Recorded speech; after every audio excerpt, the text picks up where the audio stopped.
Hello friends, बहुत बहुत स्वागत है आपका mysurgery.com के इस चैनल पे। और मैं हूं आपका दोस्त इंस्ट्रक्टर सौरभ शुक्ला। हम लोग देख रहे हैं numpy की सीरीज, और numpy की सीरीज में आज हम लोगों को देखना है स्ट्रक्चर्ड एरे के बारे में। तो चलिए शुरुआत करते हैं। तो स्ट्रक्चर्ड एरेज बेसिकली क्या है? ये नॉर्मल एनडी एरे ही है, लेकिन जो इसके अंदर हम डेटा रखने वाले हैं वो बहुत ही स्ट्रक्चर्ड वे में होने वाला है। तो मैं इसके कुछ एग्जाम्पल से आपको चीज़ें बताता हूँ। सबसे पहले हम लोग चलते हैं हमारे पाइथन शेल पे। तो मैं आ जाता हूँ पाइथन 3। तो मैं शेल के अंदर आ चुका हूँ, और अब यहाँ पर मुझे इंपोर्ट करना है numpy एज np। तो ये मैंने सबसे पहले इंपोर्ट कर लिया। इंपोर्ट करने के बाद अगला काम हमारा होगा, हमें एक स्ट्रक्चर्ड एरे बनाना है। तो वो कैसे बनाते हैं? तो स्ट्रक्चर्ड एरे एक एनडी एरे ही है, पर पहला एग्जांपल जो मैं दे रहा हूँ उसमें वन डायमेंशनल एरे ही बना रहा हूँ। तो मैंने यहाँ पर लिखा np.array और वन डायमेंशनल एरे बना रहा हूँ। अब ये वन डायमेंशनल एरे के अंदर, इस फंक्शन के अंदर हम लोग पास करने वाले हैं लिस्ट ऑफ टपल्स। तो ये लिस्ट पास कर रहा हूँ और उसमें होंगे टपल्स। ये बेसिकली डेटा होगा। अब एक एक टपल एक एक एलिमेंट की तरह है।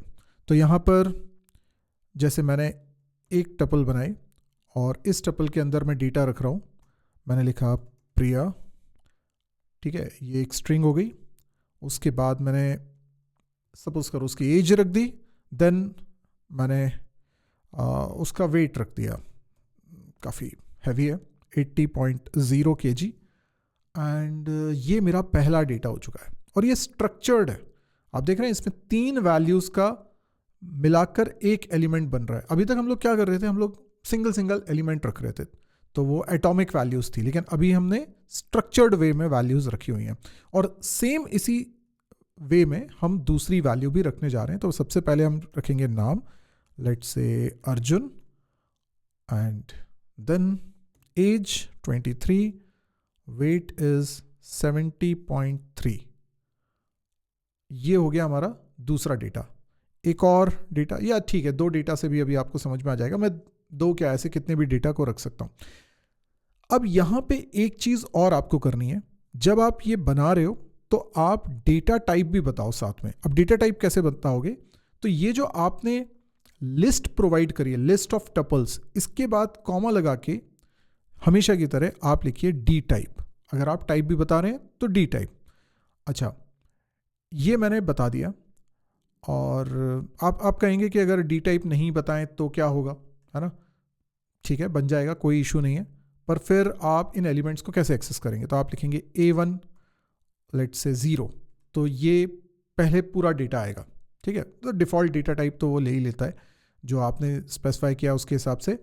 तो उसने 21 को भी स्ट्रिंग ले लिया है, आप देख रहे हैं। 80 जो है वेट, उसको भी स्ट्रिंग ले लिया है, सभी को स्ट्रिंग ले लिया है ना? तो ये एक दिक्कत हो रही है इसके अंदर। अभी मैं लिख रहा हूँ A1 1, तो ये दूसरा एलिमेंट हो गया। अब इसके अंदर की चीज़ों को एक्सेस करना है, तो हम लिख रहे हैं A1 0 0। तो ये प्रिया को एक्सेस कर लेगा, ठीक है। तो ये स्ट्रिंग टाइप का है। बट यहाँ पर हम जब बोल रहे हैं स्ट्रक्चर्ड एरे बना रहे, तो हम लोगों को डेटा टाइप भी खुद स्पेसिफाई करना चाहिए। और मोस्ट ऑफ द केस में हम करना चाहेंगे, ऐसा नहीं चाहेंगे कि सारे स्ट्रिंग हो जाए। तो मैं यहाँ पर फिर से इसको बनाता हूँ, ठीक है। और अब जब बनाता हूँ तो यहाँ पर मैंने ये कॉमा लगाया, और अब मैं डी टाइप दे रहा हूँ, डी टाइप, ठीक है। और इसका एडवांटेज भी अभी हमको समझ में आएगा। हम यहाँ पे एक एक टपल के एलिमेंट को कैसे एक्सेस कर रहे थे जब मैंने डी टाइप मेंशन नहीं किया था। तब हम इंडेक्सिंग की मदद से हैंडल कर रहे थे। जैसे मैंने A1 0 0 लिखा, तो 0 मतलब पहला टपल, और दूसरा वाला 0 मतलब पहले टपल का पहला एलिमेंट, राइट। पर ये चीज़ों में ज़्यादा प्रैक्टिकली जब हम यूज़ करते हैं ना, तो इंडेक्सिंग की बजाय कुछ नेम एसोसिएट रहे उस फील्ड का, तो ज़्यादा बेटर होता है, ज़्यादा हैंडी होता है, और रीडेबल भी होगा हमारे लिए। तो हम लोग यहाँ पे वही करने की कोशिश कर रहे हैं कि टपल के अंदर जो 3 डेटा है उसकी फील्ड्स का कुछ नाम रख दें। तो वो कैसे रख सकते हैं? हम यहाँ पे डी टाइप की वैल्यू के रूप में भी एक लिस्ट प्रोवाइड करेंगे, और इस लिस्ट के अंदर भी टपल ऑफ वैल्यूज़ होंगी। तो टपल कैसे पास कर रहे हैं, पहला टपल जिसमें कि जो हमारा एक एक एलिमेंट है, पहला एलिमेंट, ठीक है, दूसरा एलिमेंट, इसके अंदर 3 डेटा है, ठीक है। हर डेटा के लिए फील्ड बताओ। तो जैसे मैंने कहा नेम, है ना, नेम रखना चाहता हूं फील्ड का नाम, तो मैंने रखा यहां पर नेम, ठीक है, ये फील्ड का नाम हो गया। और बताओ इसका टाइप क्या रखना चाह रहे हो, ठीक है, तो मैंने कह दिया U10, ठीक है, ये एज अ स्ट्रिंग मुझे पास करना पड़ेगा, ठीक है, बेसिकली ये स्ट्रिंग है। ओके, तो मैंने एक फील्ड के बारे में बताया कि उस फील्ड का नाम क्या होगा और उसका टाइप क्या होगा, तो फिर मुझे दूसरी फील्ड के लिए भी तो बताना है, तीसरी फील्ड के लिए भी बताना है।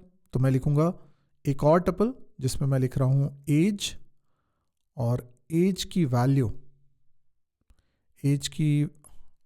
एज का टाइप ये हो जाएगा I4, है ना, इंट टाइप का है बेसिकली और 4 बाइट्स का है। देन मेरा ये टपल क्लोज हुआ। और तीसरा टपल तीसरे डेटा के लिए जो कि है वेट, WHT वेट, और इसका टाइप कर देता हूं फ्लोट, है ना, फ्लोट 4 बाइट्स का। देखिए हो गया। अब ये जो मैंने बना दिया है ये भी वही चीज़ है, मैं एरे ही बना रहा हूं, 1 डायमेंशनल एरे है जैसे ऊपर बनाया था, लेकिन ऊपर मैंने टाइप एक्सप्लिसिटली स्पेसिफाई नहीं किया था, यहां पे स्पेसिफाई कर रहा हूं। साथ में मैंने यहां पर फील्ड्स को नाम भी दिए हुए हैं, तो इसका एडवांटेज देखो। अब मैं यहां लिख रहा हूं A10, तो ये अभी भी उसी तरीके से दिखा रहा है, लेकिन साथ में वो टाइप भी बता रहा है, ठीक है। अब मैं क्या करता हूं, यहां पर एक एक फील्ड के बारे में बताता हूं। सबसे पहली फील्ड हमारी है नेम, जिसका टाइप है, ठीक है, तो यानी कि वो स्ट्रिंग होगी। तो हर एलिमेंट में पहला डेटा, हर टपल में पहला डेटा नेम है और उसका टाइप है स्ट्रिंग विथ 10 कैरेक्टर्स। उसकी लेंथ क्या हो सकती है, 10 कैरेक्टर्स या उससे कम। दूसरा डेटा, तो इसकी फील्ड का नाम है एज, ठीक है, तो चाहे वो ये हो या ये हो, है ना। जितने भी एलिमेंट्स इस एरे के अंदर होंगे, अभी 2 एलिमेंट रखे हैं, पर जितने भी एलिमेंट होंगे वो टपल ऑफ 3 वैल्यूज होंगे। पहली वैल्यू नेम होगा, दूसरी वैल्यू एज होगा, तीसरी वैल्यू वेट होगा, इसी तरीके से चलेगा, ठीक है। अब हम लोग क्या करते हैं, इसको एक्सेस करते हैं। तो एक्सेस, अभी जैसे मैंने A10 लिखा, ये तो एक तरीका है ही, अगर मैं प्रिंट फंक्शन की मदद से भी करूं, प्रिंट A10, तो फिर वो ऐसे दिखाएगा, वो पूरा इतना डिस्क्रिप्टिव नहीं दिखाएगा। तो ये पहला एलिमेंट हो गया। अगर मैं लिखता हूं प्रिंट A11, ठीक है, ये दूसरा एलिमेंट हो गया। लेकिन इसमें मजेदार बात यह है कि अगर मैं लिखता हूं A1 और फिर मैं लिखता हूं नेम, ठीक है, आप देखिए कि उसने क्या किया, एरे के अंदर जितने एलिमेंट्स हैं सबके नेम सेलेक्ट करके उसने दे दिया। अभी 2 ही एलिमेंट थे, एक प्रिया एक अर्जुन, तो वो दोनों नेम दे दिए। तो आप इसको एक 2 डायमेंशन में अगर सोचते हो तो ये कुछ ऐसा है कि हर एक रो एक एक एलिमेंट है, नेम एज वेट, अगली रो अगला नेम अगला एज अगला वेट, ऐसे रोज में आप इमेजिन कर लो। एंड जितने कॉलम्स हैं वो फील्ड्स हैं। तो नेम एक फील्ड हो गई, तो A1 एज दूसरी फील्ड हो गई, ठीक है, तो इसमें सिर्फ एज प्रिंट होगी। अगर आप ऐसे प्रिंट फंक्शन लगाओ और फिर आप लिखो A1 वेट, ठीक है जी, तो आप देखो सिर्फ वेट हमें सेलेक्ट होकर आ रहे हैं। तो हम इसमें फ़ायदा ये, हम पूरे कॉलम को सेलेक्ट कर सकते हैं, जो कि अदरवाइज करना मुश्किल था। अभी आप पूरे कॉलम को सेलेक्ट कर सकते हो या रो को सेलेक्ट कर सकते हो, है ना, कोई पर्टिकुलर एलिमेंट सेलेक्ट कर सकते हो। इनफैक्ट इतना ही नहीं, आप उसको मॉडिफाई भी कर सकते हो, आप इस तरीके से वैल्यू सेट भी कर सकते हो। जैसे मान लीजिए मुझे प्रिया की एज को चेंज करना है, ठीक है, प्रिया की एज को चेंज करना है, तो कैसे चेंज कर सकते हो। जैसे प्रिया की एज कितनी है, 21 है, मैं उसे 22 करना चाहता हूँ। तो मैंने लिखा A1, ठीक है, और 0 का मतलब होगा पहला एलिमेंट, और उसके अंदर मुझे चेंज करना है नेम, सॉरी एज। तो एज का इंडेक्स है 1, ठीक है, तो इस वैल्यू को मैंने कितना कर दिया, 22 कर दिया। अच्छा एक मिनट चेक करते हैं इससे हुआ क्या। हाँ हो गया, हो गया। पर यही काम मैं दूसरे तरीके से भी कर सकता हूँ। मैं लिख सकता हूँ A1 0 और उसके बाद मैं लिख सकता हूँ एज। तो मैं नेम लिख पा रहा हूँ। नेम से क्या होगा, ज़्यादा बेटर रीडेबिलिटी होगी, कॉन्टेक्स्ट समझ में आ रहा है कि आप किस चीज़ को चेंज कर रहे हो। इंडेक्स से आपको थोड़ा सोचना पड़ेगा कि 1 किस चीज़ के लिए था। एज बिल्कुल क्लियर है कि आप, अब मैं जैसे एज कर दे रहा हूँ 20, ठीक है, तो इस तरीके से भी आप मॉडिफाई कर सकते हो, ठीक है। अच्छा अगर मैं कॉलम को सेलेक्ट करता हूँ, जैसे मैंने A1 एज का पूरा कॉलम सेलेक्ट कर लिया, तो इस कॉलम में अभी 2 ही वैल्यू हैं, पहले प्रिया की एज है, उसके बाद अर्जुन की एज है, यानी 20 और 23, क्योंकि अब 20 हो चुकी है प्रिया की एज, तो 20 और 23। मैं चाहता हूँ कि प्रिया की एज चेंज करूँ, तो इसमें 0 में, क्योंकि इस कॉलम में जो सबसे पहला एलिमेंट है दैट इज़ 0, और उसकी वैल्यू कर देता हूँ 19, ठीक है। तो क्या ये चेंज कर रहा है? यस। तो मैं कॉलम वाइज भी सेलेक्ट कर सकता हूँ, कॉलम भी एक एरे है या रो भी एक एरे है, ठीक है। आप किसी भी तरीके से एक्सेस कर सकते हैं। इनफैक्ट आपको इतना नहीं करना है, आप सिंपली करते हो A1 और फिर लिखते हो एज, ठीक है, और इसमें चेंजेस करते हो, इसमें कर देते हो 25। लेकिन वेट अ मिनट, ये प्रिया की एज चेंज करेगा या अर्जुन की एज चेंज करेगा? मज़ेदार बात यह है कि ये उस कॉलम में जितने भी एलिमेंट्स हैं ना, सबकी एज चेंज कर देगा। तो अभी इसमें एरे में 2 ही एलिमेंट रखे हुए हैं, प्रिया और अर्जुन, दोनों की एज को 25 कर देगा ये। तो ये कितना अमेजिंग है कि पूरे कॉलम की वैल्यूज़ को अगर आपको चेंज करना है तो इतना सिंपल हो गया। अब आप एक बार प्रिंट करा के देख लो, ये देखिए प्रिया की भी एज 25 हो गई, अर्जुन की भी एज 25 हो गई। तो आप पूरा कॉलम सेम कर सकते हैं। और अगर आपको स्पेसिफिक करना था तो वो तो मैंने आपको तरीका बता ही दिया, ठीक है। तो ये 2-3 तरीके से आप इसमें चेंजेस कर सकते हो। अब यहाँ पर जो आप टाइप स्पेसिफाई कर रहे थे, राइट, जब आपने बनाया था तब आपने टाइप स्पेसिफाई किया था। कैसे किया था आपने? ये डी टाइप लिखा था। तो ये करने के भी 4 तरीके हैं। जब आप एरे बना रहे हो, ये आपने बनाया था ना, ठीक है, आप देखिए मैं इसको फिर से करता हूँ, मैं एक बार फिर A1 को बनाता हूँ, ठीक, लेकिन इस बार मैं डेटा टाइप थोड़ा अलग तरीके से देना चाहता हूँ। कैसे दे सकते हैं? पहला तरीका जो हमने कर लिया उसको हम बोलते हैं लिस्ट ऑफ टपल के रूप में। तो हमने, ध्यान दो, डी टाइप की वैल्यू के रूप में एक लिस्ट प्रोवाइड की है, लिस्ट ऑफ टपल्स, और हर टपल में 2 चीजें हैं, फील्ड का नाम और डेटा का फॉर्मेट, ठीक है। लेकिन अब मैं कर रहा हूं a string of comma separated, मतलब मैं इतनी सारी चीजें देने की बजाय, देखो मैं यहां से इसको डिलीट करूंगा, मैं ये 3 टपल्स दे रहा था डी टाइप के अंदर, ठीक है ना। अब 3 टपल्स देने की बजाय, मैं यहां लिस्ट देने की बजाय सिर्फ एक टपल दे रहा हूं, ठीक है, जिसमें फील्ड्स के नाम ही नहीं बता रहा हूं, मैं सिर्फ उनका टाइप बता रहा हूं, और एक स्ट्रिंग के रूप में मैं प्रोवाइड करूंगा, और स्ट्रिंग के अंदर टाइप कॉमा सेपरेटेड होंगे। पहली फील्ड का टाइप क्या है? U10, दूसरी फील्ड का टाइप क्या है? I4, तीसरी फील्ड का टाइप क्या है? F4।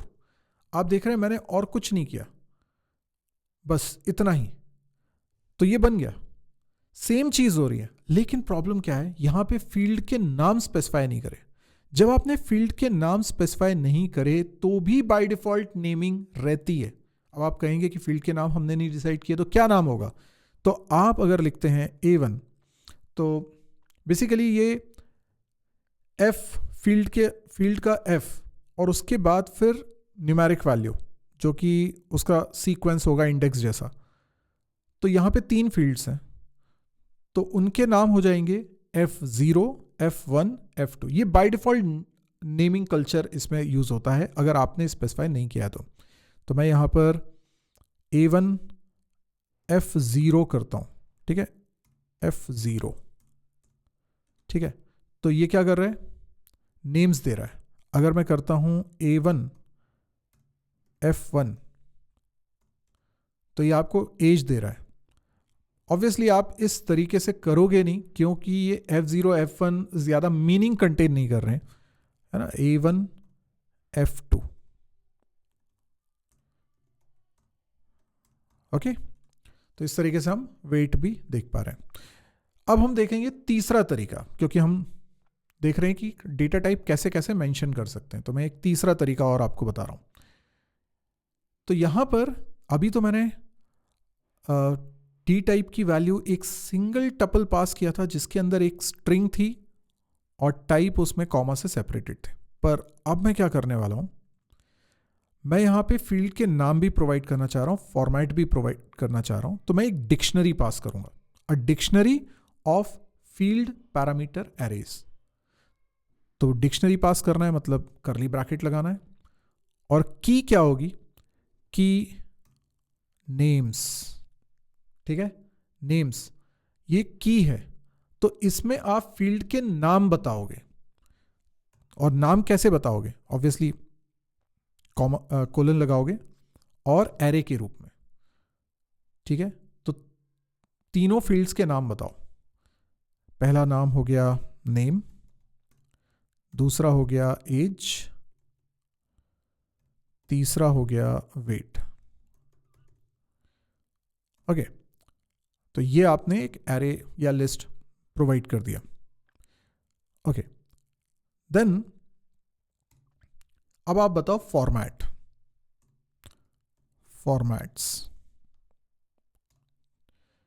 फॉर्मेट्स देखो कीज क्या है इस डिक्शनरी में, कीज क्या है, नेम्स एंड फॉर्मेट्स, यही कीज आपको देनी है। और इसकी वैल्यू के रूप में आप क्या दे रहे हो, लिस्ट। इस लिस्ट के अंदर आप नेम्स वाले में फील्ड के नाम दे रहे हो और फॉर्मेट्स में टाइप दे रहे हो, वो भी स्ट्रिंग के रूप में। तो U10 देन I4 फिर F4, बस हो गया, ये हमारी डिक्शनरी बन गई। बाकी सब कुछ वैसा ही है, आप लिखो A1 नेम, या आपको नेम्स प्रोवाइड कर देगा प्रिया अर्जुन, ठीक है। अब समझते हैं चौथा तरीका। चौथा तरीके में भी डिक्शनरी ही आपको देना है, ठीक है, डिक्शनरी ही देना है आपको। पर उस डिक्शनरी के अंदर जैसे नेम्स और फॉर्मेट्स दे रहे थे, अभी आप क्या करोगे, फील्ड का नाम और उसका टाइप की और उसकी वैल्यू के रूप में दोगे। जैसे नेम पहली फील्ड का नाम है और उसकी वैल्यू क्या है, उसकी वैल्यू में टाइप बता रहा हूं, ठीक है। तो टाइप क्या है, अच्छा टाइप कैसे बताओगे, as a tuple of single value. तो टपल ऑफ सिंगल वैल्यू कैसे होती है, U10 और फिर कॉमा भी लगाना पड़ता है आपको। सिंगल वैल्यू जब भी होती है टपल में, आपको पता है कॉमा भी लगाना पड़ेगा आपको, नहीं तो वो उसको इंट टाइप का मान लेता है या सिंगल एलिमेंट मान लेता है, राइट। तो वो उसको टपल नहीं मानता है, ओके। इसी तरीके से एज, और एज के लिए हमने लिखा I4, ये हो गया। तीसरा क्या है, तीसरा है वेट, इसकी वैल्यू के रूप में जो टपल है उसमें होगा F4, कॉमा लगाना मत भूलिएगा। ये हो गया। ओह कुछ मिस्टेक कर दी हमने, क्या मिस्टेक कर दी है, कुछ टाइपिंग में मिस्टेक करी है हमने।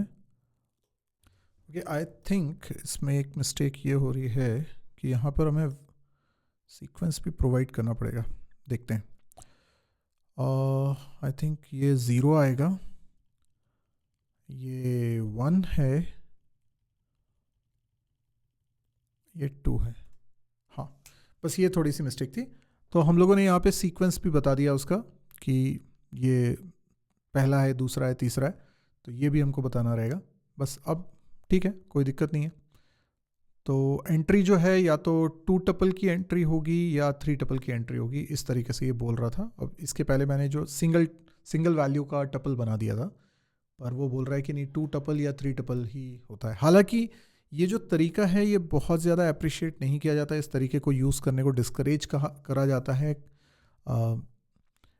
इसको डिस्करेज इसलिए कर रहे हैं क्योंकि डिक्शनरी में ऑर्डर प्रिजर्व नहीं होता है, तो उससे कुछ प्रॉब्लम आ सकती है। तो मेरे ख्याल से जो 4 तरीके मैंने बताए हैं उसमें जो पहला तरीका मुझे तो वो काफ़ी सही लगता है, उस तरीके से आप कर लीजिए, वो बेटर है। बाकी तो ये चारों तरीके से आप कर ही सकते हो। तो ये था स्ट्रक्चर्ड एरे, आई गेस आपको समझ में आया होगा। और नमपाई में और भी मैनिपुलेशंस हम कर सकते हैं, लेकिन मेरे ख्याल से इस कोर्स में इतने मिनिमम लेक्चर्स आपने देख लिए हैं कि अब आपको नमपाई का आइडिया है।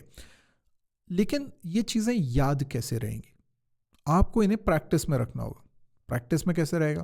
तो अभी उसका लोड मत लीजिए। अभी आपने इस चीज़ को सीख लिया, समझ लिया, नोट्स बना लिए, वीडियोस आपके पास हैं यूट्यूब पे रखे हुए, तो आप इसको कभी भी रिवाइज तो कर ही सकते हो। अब आपको एक बार आइडिया हो गया, अब ज़रूरत है कि हम नेक्स्ट लाइब्रेरी को भी एक्सप्लोर करें और हमें कुछ कंटेंट और पढ़ना पड़ेगा।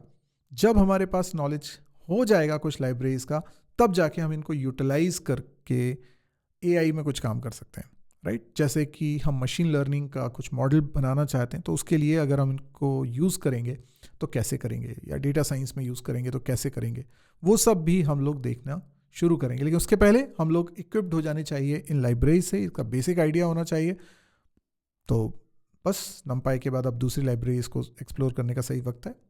इसी चैनल पे जुड़े रहिए ताकि आपको कोई कंटेंट मिस ना हो, और भी लाइब्रेरीज यहाँ पे एक्सप्लोर करिए। लगातार कंटेंट आ रहा है, प्लस मैं संडे को लाइव भी आता हूँ। अगर आपको कुछ सवाल हैं तो वहाँ पे भी पूछ सकते हैं, प्लस आप इस वीडियो के कमेंट सेक्शन में भी पूछ सकते हैं। आपको लगता है कि ये चैनल आपके काम आ सकता है तो प्लीज़ आप इसको सब्सक्राइब ज़रूर कर लीजिए। सब्सक्राइब करने से आप, और बेल आइकन भी दबा दीजिए, जिससे कि आपका कोई भी वीडियो, कोई भी नोटिफिकेशन मिस ना हो। तो आज के लिए इतना ही दोस्तों, लाइक करिएगा। मिलते हैं अगले वीडियो में। Thank you, good bye.